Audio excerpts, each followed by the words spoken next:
same God who measured the waters in the hollows of his holy hands is the same God who uses broken man. Estoy bien, ¿cierto? Muchas gracias por la invitación para estar aquí. La verdad que es una alegría. Además está como esta onda bacán, así como Nunca había estado aquí en mi vida. Nunca había caminado tampoco por aquí, de verdad. Años. Y además para allá también. Años viniendo para acá y la Esther nunca me llevó por esos cantos. Como mujer virtuosa, ¿o no? ¿Ah? Todavía hay tiempo. Voy a decirle para que nos vayamos por esos cantos en este día. Bueno, porque mis hijas nunca irán por esos cantos. Obviamente.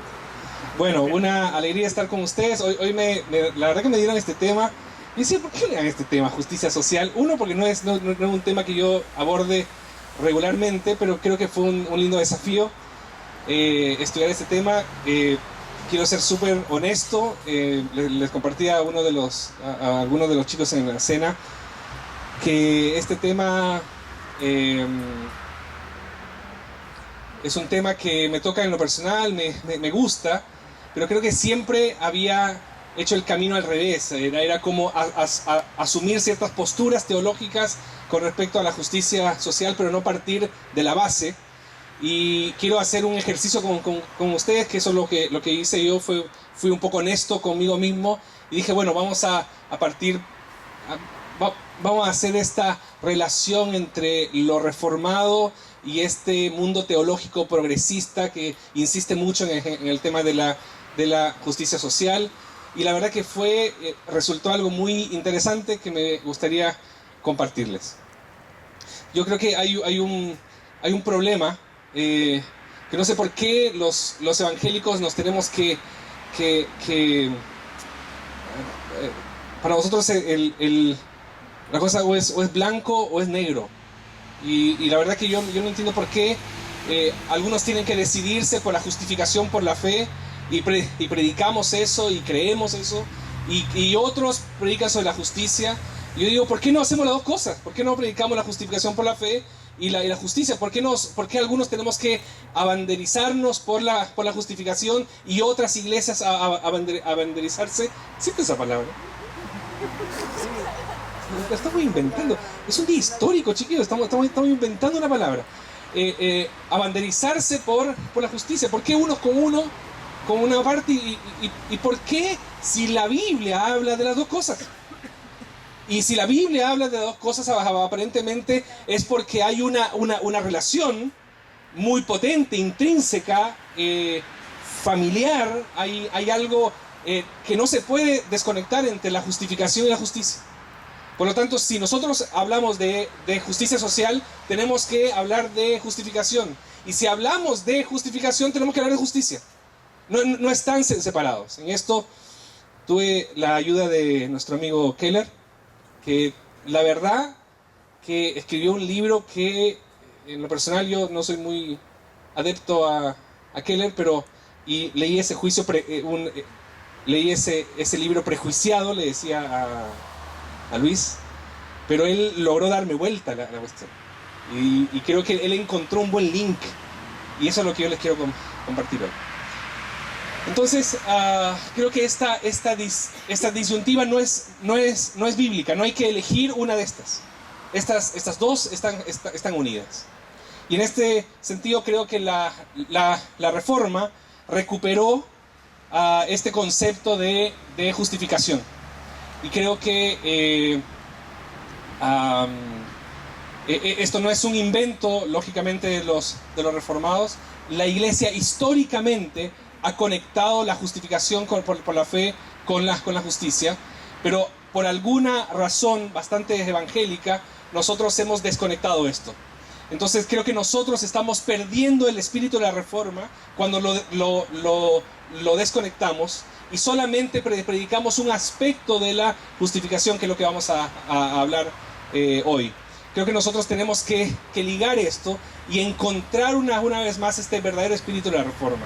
Creo que hay mucho picado reformado últimamente en el Facebook que se abanderiza, sigo con esa palabra, no sé por qué, que se abanderiza por ciertos aspectos de la teología reformada y no van al fondo de la cuestión, al meollo de la cuestión, que es una transformación de vida, un compromiso con el otro, y no solamente levantar algunas banderas soterológicas de las doctrinas de la gracia y la salvación. Creo que hay mucho más del Evangelio, hay mucho más de la Biblia. Creo que nosotros estamos siendo muy sesgados, incluso en nuestras predicaciones. Creo que los pastores estamos en una tremenda falta en el púlpito al predicar solamente ciertos aspectos del Evangelio y no un Evangelio de la A a la Z, y estamos predicando como el ABC solamente. Creo que es un pecado nuestro de los pastores no ir un poco más allá y comenzar a desafiar a la gente a comprometerse con el otro. En este sentido quiero partir por algo muy, muy básico que ustedes ya saben. Las religiones nos dicen, o la religión nos dice, tú tienes que vivir de manera correcta y gracias a eso vas a recibir la aceptación de Dios. Es decir, vive como debes vivir y recibirás la aceptación de Dios. Nos han dicho mucho eso, ¿cierto? Y el cristianismo dice, no, tú recibes la aceptación de Dios y entonces vivirás como se debe. Eso lo sabemos, eso se lo podemos cantar a cualquiera. Es decir, yo no voy a conseguir la salvación por buenas obras. La salvación me lo dan y como consecuencia de eso yo hago buenas obras. ¿Eso lo sabemos? ¿Amén? ¿Sí? ¿Amén? Pueden decir amén. Es también presbiteriano decir amén. Amén. Gloria a Dios. También es presbiteriano. No dejen que otras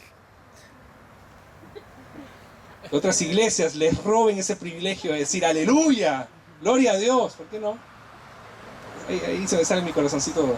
Bueno, entonces no es por obras, sino porque nosotros somos justificados por la obra de Cristo. Es decir, Cristo es quien hace la pega, y a partir de ahí nosotros asumimos un nuevo rol. Ese es, creo, el problema. Porque la justificación, si yo les preguntara a ustedes, ¿qué es justificación? ¿Qué es justificación, chicos? Escuela dominical, discipulado, catecúmenos, nuevos miembros. ¿Qué es justificación? Tírenla, así. Ustedes lo deben saber, son presbiterianos varios de aquí estoy viendo de cuna. ¿Qué es justificación por la fe? Tírenla, así una frase. Tírenla. Se los puedo explicar también. ¿Se los explico mejor? ¿En serio se los explico? Bueno, se los explico. Justificación es el acto por el cual Dios nos imputa y nos declara justos delante de Él. Es decir, nosotros... ¿Usted? ¿Cuál es su nombre? Benjamín es un miserable pecador. Amén. Todos te apoyan y te quieren. Es una rata delante de Dios. Aleluya. Amén. Aleluya. Gloria a Dios. ¿No? Una cosa absurda. ¿Sabes qué? Vamos a mostrar a Leli. Se está riendo mucho. Es una basofia delante de Dios. Depravado. Depravado totalmente, dice la palabra de Dios. No puede ni tiene posibilidad de acercarse a Dios. Puede ser un buen tipo. Puede ser, dije, no que lo es. Puede ser un buen tipo. Puede hacer cosas maravillosas por las otras personas. Pero no hay nada que él haga que Dios perdone lo que él es. Es un pecador. Y la paga del pecado es la muerte. Entonces, como no hay esta posibilidad, entonces Dios envía un abogado. ¿Sí? No para declararlo inocente. Lo que hace Dios es envía un abogado y ese abogado se compromete con Eliezer y le dice: compadre, ¿sabes qué? Tú eres culpable. Dios sabe que él es culpable. Todos nosotros sabemos que él es culpable. ¿Amén? Amén. Va tomando fuerza el amén, no sé si te cuenta. Sí, no sé por qué, es algo contra mí. Todos sabemos de que él es pecador y nada va a cambiar eso. Nada va a cambiar de que él es culpable delante de Dios y es pecador. Entonces, él, ¿qué es lo que merece? La muerte. Entonces el abogado se compromete con él y dice: ¿sabes qué? vamos a hacer algo. Yo no solamente te voy a defender, yo voy a cumplir tu pena. Y tú no vas a salir inocente, vas a salir culpable, pero yo te voy a imputar. Dios dice, yo te voy a imputar justicia, tú vas a terminar siendo justo, pero por Cristo. Porque Él va a cumplir tu pena. Él va a morir. Tú merecías morir, pero Él va a morir. Y Jesús asume la tarea de abogado, pero la tarea también de salvador. Eso es justificación. Cuando Dios te torna justo por Cristo. ¿Se entendió ahora? ¿Sí? Sí. ¿Sí o no? ¿Amén? Gloria a Dios. Cuesta todavía. Muy bien, entonces, justificación es eso. Entonces, ¿justificación qué es? Cuando nuestros pecados son depositados sobre Jesús. Eso es la justificación. Cuando Jesús carga nuestros pecados y nos torna justos a nosotros por su amor. ¿Okay? Ese es el problema de que nos cuentan esta mitad de la historia. Que la justificación es que nuestros pecados son depositados sobre Jesús. Pero el problema del púlpito nuestro es que no nos cuentan la otra parte de la historia. Y la otra parte de la historia es que su justicia es depositada en nosotros. Y hay una clave ahí, que no es solamente que Él me perdona, sino que yo asumo un nuevo rol. Y en este sentido, yo creo que el perdón de por sí es un concepto negativo, por más lindo que parezca, es un concepto negativo. ¿Por qué? Porque solamente me hace libre del castigo y nada más. No es propositivo. En cambio, la justificación es un concepto positivo. ¿Por qué? Porque me da un nuevo estatus. Yo adquiero un nuevo estatus de una persona justa. La justificación tiene dos cosas importantes para nuestra espiritualidad. Que yo soy perdonado, pero me hace responsable de adquirir y ser propositivo con un nuevo rol, que es el de ser justos. ¿Se entiende? ¿Sí? ¿Amén? Amén. Vamos a ver, al último vamos a ver. Y eso, pues, chiquillos. Eso es. Muy bien, ¿seguimos? Ya, muy bien. Entonces ahí entra el tema de la justicia social, donde por un lado algunos de los estoy pasando de la adolescencia, chiquillos, es difícil. No pude venir al campamento de la semana pasada. El pollo. Siempre hay una... Siempre. Una cosa... Por un lado tenemos al predicador que nos insiste con el tema de la gracia de Dios, el perdón de pecados y el nuevo nacimiento. Y le damos, y le taladramos, y amén por eso. Pero esa es una parte de la historia. Pero el tema es que otro púlpito solamente predica la comunidad del reino, los valores del reino, los derechos humanos, el antisistema, y por un lado, y solamente le dan con eso. Y por alguna razón el mundo evangélico, el mundo protestante, se ha dividido como en dos. Los que predican por este lado el tema de la justificación y otro, los que predican el tema de la justicia. Y nosotros en pocas palabras ya nos hemos dado cuenta que una cosa lleva a la otra. Una cosa depende de la otra. No se puede disociar. ¿En qué momento lo hemos disociado? Somos muy básicos. Por no decir, se me ocurrieron un montón de cosas. Pero somos muy básicos. Porque nos parcializamos, somos muy sesgados. Y la Biblia nos invita a tener una amplitud de mente. En este sentido, entonces nos dice, ok, tú fuiste salvado, tú fuiste perdonado, la gracia de Dios ha sido abundante en tu vida. Entonces, tú tienes que tener una preocupación. Y la preocupación, como dice Keller, del cuarteto. La viuda, el huérfano, el inmigrante y el pobre. Nosotros tenemos que tener una preocupación. Y ustedes van a cualquiera de los profetas y les va a hablar de lo mismo. Les va a hablar de la viuda, el huérfano, el inmigrante y el pobre. ¿Lo decimos juntos? Hay una preocupación. La viuda. El huérfano, el inmigrante y el pobre. ¿Están bien, chicos, no? Los del hip hop reformer. Yes. ¿Estamos bien? ¿Estamos bien, cierto? Hay una preocupación que nace, que debe nacer del justo. Y es por la Viuda, el huérfano, el inmigrante tiene y que el ser con pobre. ritmo, Dale. ¿no? No, pero eso tiene que ser. Vamos a echar a perder el video. Dale nomás, da lo mismo. Ya, pero tienen que decir las 4 palabras. Ya. Ya. El justo tiene que tener una preocupación por la.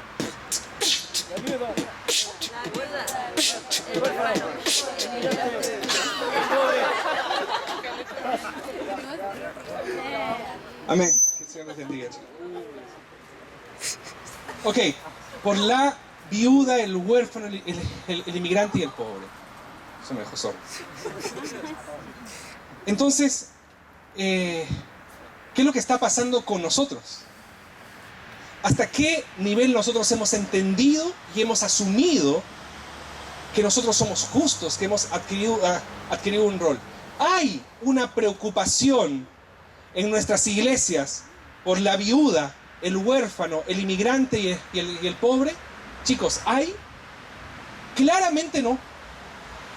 En algún momento nos hemos desconectado. Y ese es un problema grave, porque no estamos siendo completamente bíblicos. Qué duro decirle eso a un presbiteriano, ¿no? Qué duro decirle eso a un presbiteriano. Entonces, hacer justicia es la señal de que fuimos justificados por Él. Entonces, no somos justos por estar ayudando a los pobres. Somos justos cuando fuimos justificados por el Señor. Entonces, no te sientas bueno solamente por el hecho de que ayudas a los pobres. Si tu corazón,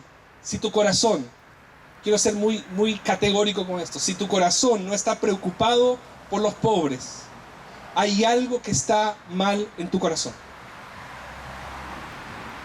Eso es rompedor. No existe también esa palabra. Eso es rompedor, eso nos quiebra. Toda nuestra linda sistemática, eso nos quiebra. Y nos dice, ok, tú que entiendes esto y no lo has asumido, entonces algo está mal en tu corazón. De hecho, yo les invito a abrir, si han traído su Biblia, Isaías 58, del 6 al 7, que no va a estar en la pantalla.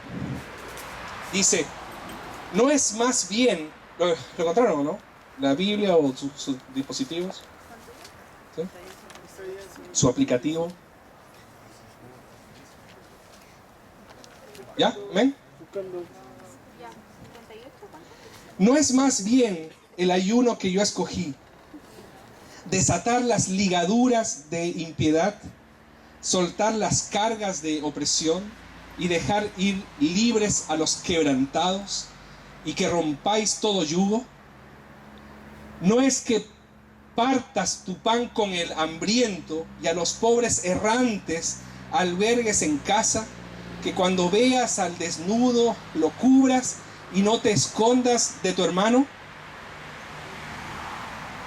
O sea, nosotros estamos dando un paseo, chiquillos, en la vida cristiana. O sea, me presentan este texto y yo digo, estoy dando un paseo. ¿Por qué? Porque, interesante, porque aquí menciona el ayuno. ¿Qué es el ayuno para los hebreos, para el pueblo judío? El ayuno es una señal de humillación y es una señal de arrepentimiento. Entonces, esto está conectado. Cuando yo ayuno, yo le estoy diciendo a Dios, yo soy un pecador que necesito de ti. Cuando yo ayuno, yo le estoy diciendo, yo necesito un Salvador. El Señor me provee ese Salvador y Él espera que no haya una desconexión. Yo te doy, yo te proveo ese Salvador, tú adquieres un nuevo rol, un nuevo estatus. Entonces ve y dale de comer al hambriento, acoge al inmigrante, da abrigo al huérfano. Es muy claro el texto, no hay cómo disfrazarlo. Si yo asumo un nuevo rol de justificado, de salvado, de que yo soy pecador, yo tengo que asumir entonces que tengo que hacer algo por el otro. Y hay muchos ejemplos de esto. Deuteronomio 10, por ejemplo, dice: no abuses del inmigrante.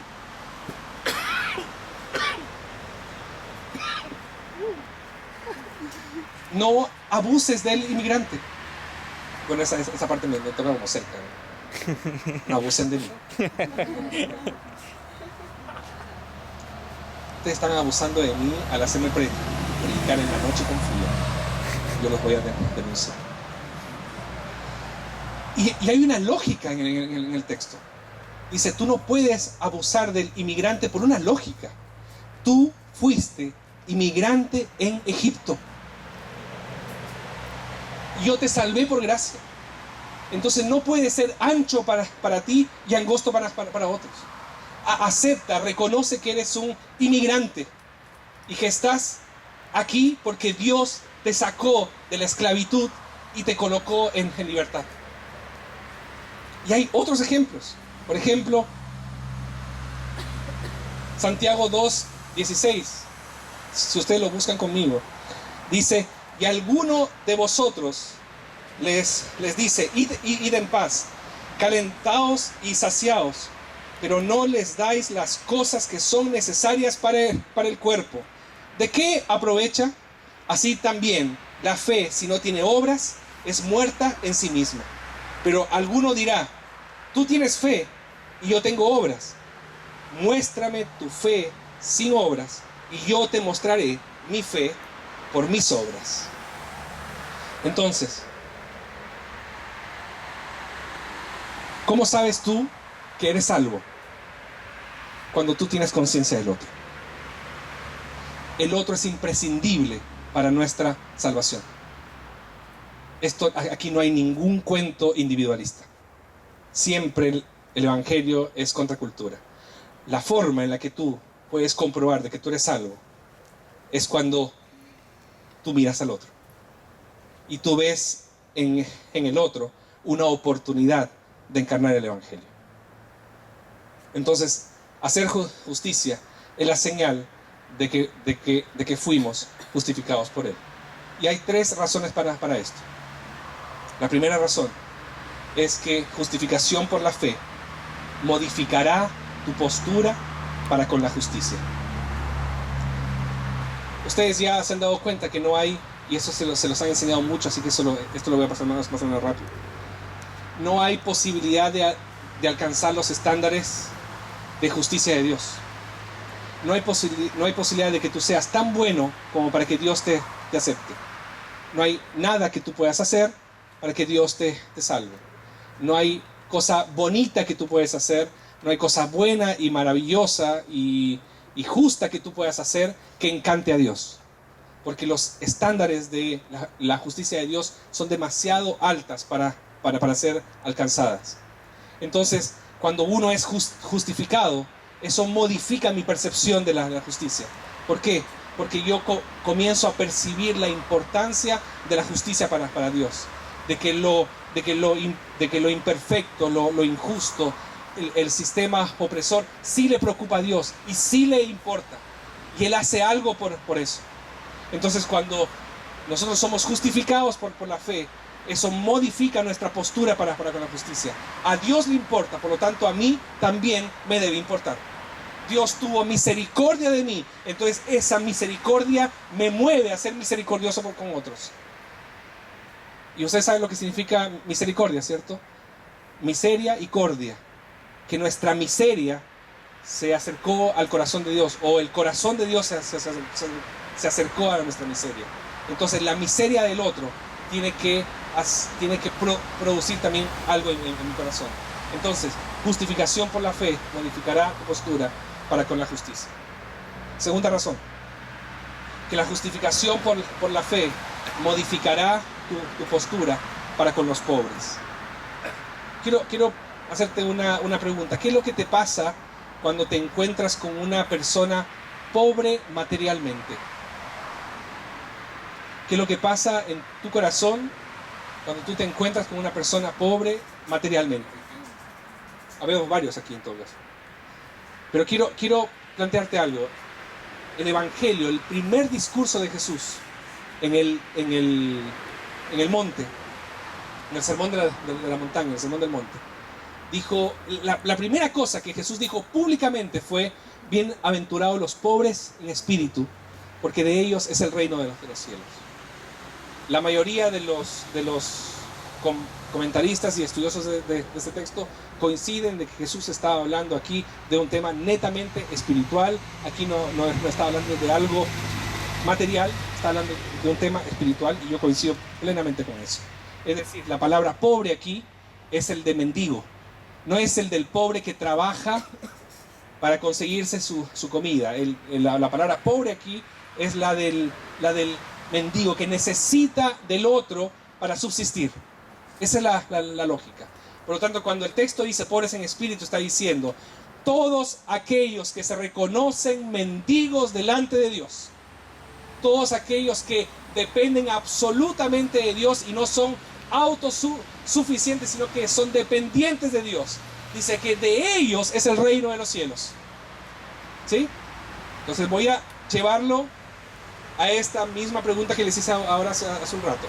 ¿Qué te pasa cuando te encuentras con una persona pobre materialmente? Haz la conexión. Haz la conexión. Tienes que hacer la conexión. Tú le dices, esfuérzate por mejorar. Tú le dices, yo solamente voy a ayudar al pobre que se lo merece. Si Jesús hubiera dicho eso de nosotros estuviéramos en el infierno, o estaríamos en el infierno. Si Jesús hubiera tenido la lógica que muchos de nosotros tenemos, miramos al pobre y dice, esfuérzate para que mejores. Si nosotros vivimos con la lógica de solo yo voy a ayudar a los pobres que se lo merecen, si nosotros vivimos en esa lógica, no hemos entendido el principio que está por detrás de eso. Entonces, si Jesús hubiera dicho eso de nosotros estaríamos muertos. Por lo tanto, no había posibilidad de salir de mi deuda si no fuera por la caridad de Dios. Dios nos está llamando por un principio espiritual a preocuparnos por el pobre, independiente de que el pobre pueda salir o sea flojo. Hay un tema intrínseco aquí. Yo soy llamado a ayudar. Porque ese fue el principio que me salvó. Ese fue el principio que me salvó.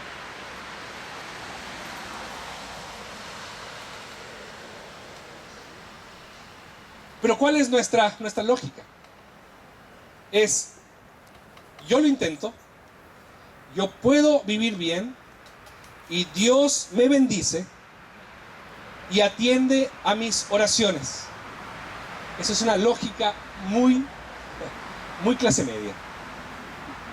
Yo me esfuerzo, yo lo intento, yo puedo vivir bien, Dios me bendice, Dios atiende mis oraciones y yo sigo viviendo. Muy clase media. Y yo creo que esa es una clase media espiritual también. Tú conquistaste posición con tu esfuerzo y trabajo duro. Clase media espiritual. Y si tú eres de esa clase media espiritual, serás condescendiente con los pobres. La lógica del Evangelio es, yo fui pobre espiritualmente y Dios fue caritativo conmigo.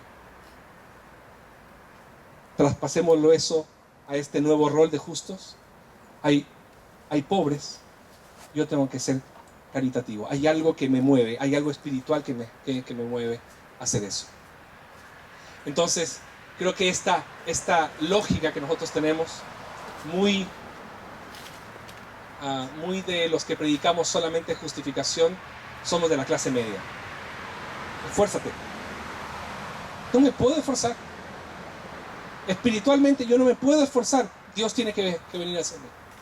La lógica es la misma.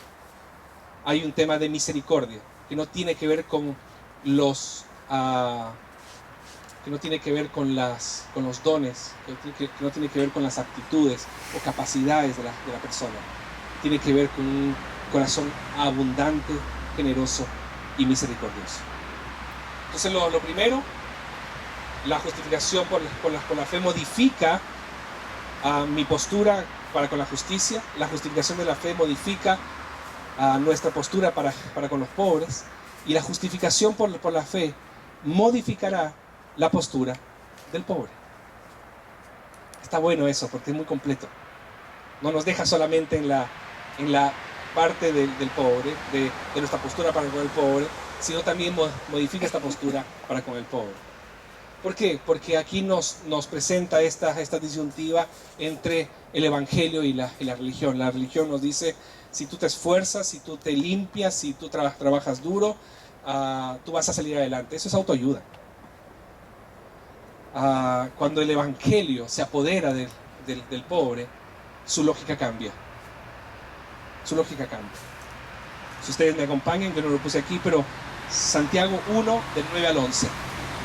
Miren el texto. Acompáñenme junto conmigo. Santiago 1, del 9 al 11.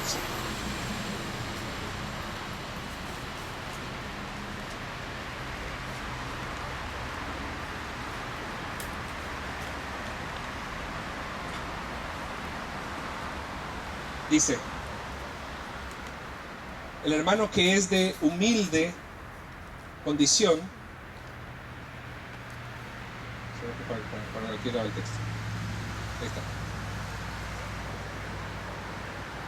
Ahí está. El hermano que es de humilde condición, gloríese en su exaltación, pero el que es rico, en su humillación, porque él pasará como la flor de la hierba, porque cuando sale el sol con calor abrasador, la hierba se seca, su flor se cae y perece su hermosa apariencia. Así también se marchitará el rico en todas sus empresas. Todos los creyentes tenemos dos realidades. Todos los creyentes en Cristo tenemos dos realidades. Una realidad es pecadores que merecen el infierno, pecadores que merecen el infierno y la muerte. Esa es una realidad. Todos nosotros aquí merecemos el infierno y la muerte. ¿Amén? Así es. Y a su vez, tenemos otro lado de la moneda, que somos hijos adoptados de Dios, amados plenamente.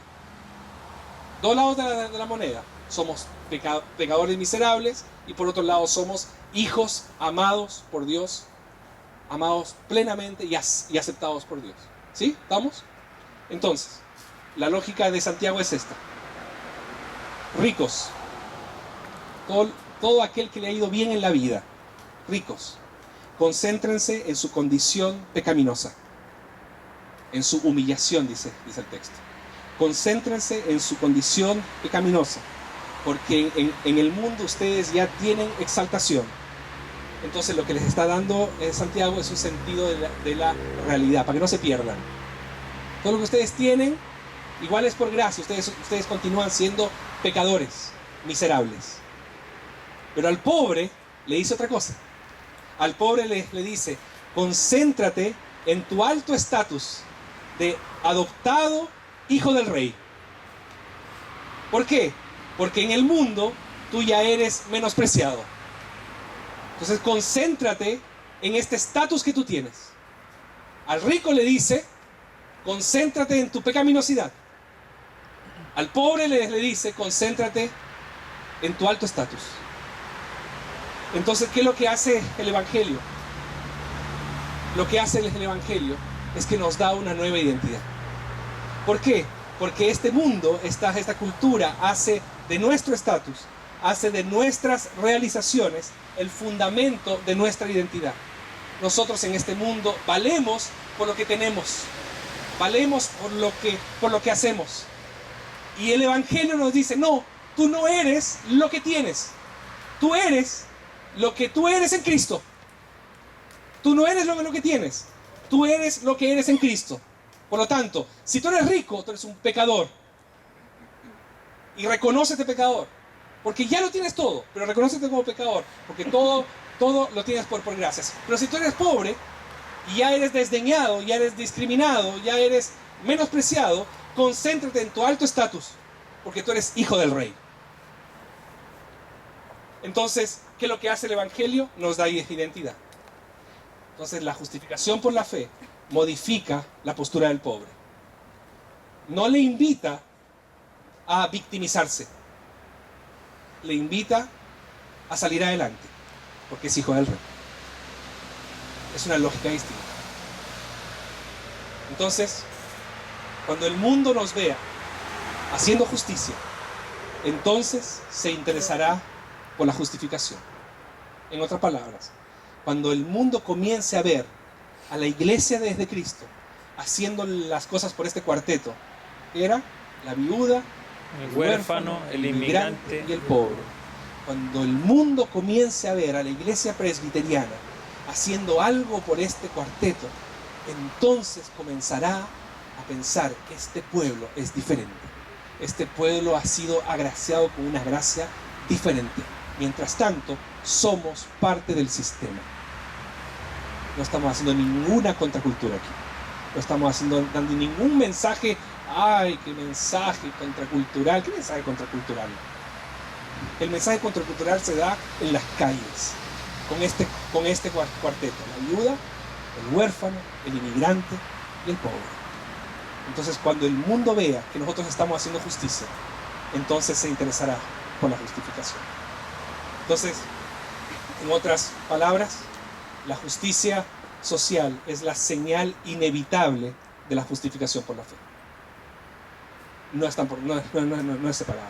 Entonces yo les digo, chiquillos, aquí tengo a dos chicos de Valparaíso, a algunos chicos de la séptima, comiencen a cobrar a sus pastores. Que los pastores comencemos a predicar en nuestras iglesias acerca de la justicia social, pero sin disociarlo de la justificación por la fe. Exijámosle a nuestros pastores: pastor, conecte la cuestión. Conecte la cuestión. Aquí no estamos solamente para evangelizar, aquí estamos también para hacer justicia social.